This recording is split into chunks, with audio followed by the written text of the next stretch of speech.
Yun ang purpose niya. Ang purpose niya, para tubusin sa kasalanan ang tao, ang kanyang bayan, at ang lahat ng tao sa sangkalupaan. Ngayon, walang iba po kundi si Apostol Pablo. No?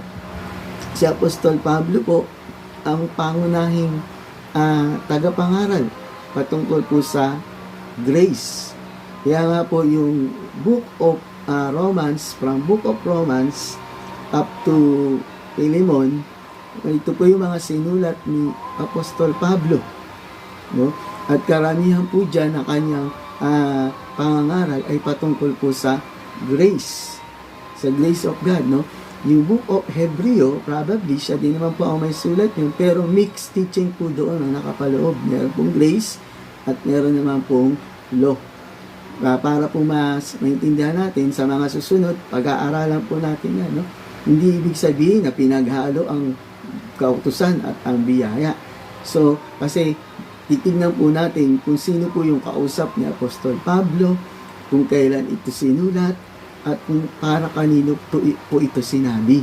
So, kung bakit ko po nabanggit kanina, kung bakit may law, minsan naman may grace. So, mapag-aaralan po natin yan, no? Yung tinatawag na dividing the scripture. No? Para po maintindihan po natin, para po at hindi po tayo na nag-iisip ng malalim o mapapahamak kung ano ba talaga ang ibig sabihin ng mga salitang sinasabing ng salita ng Diyos. Ngayon po, sabi sa Galatia chapter 2 verse 7, sabi rito ni Apostol Pablo, sa halip, kinilala nila na ako'y pinili ng Diyos upang mangaral ng magandang balita sa mga hentil. So, tayo nga po yun, yung mga hentil niya, no?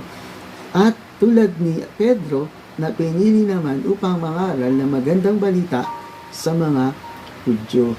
So, napansin niyo po, yung dalawang taong ito, no, na si Pedro nangaral sa mga Hudyo. Alam naman po natin yan sa Aklat ng Gawa, chapter 2. Di ba? Nung Pentecost, na tumayo doon si Pedro at ipinangaral niya yung kaligtasan, no, sa mga Hudyo that time.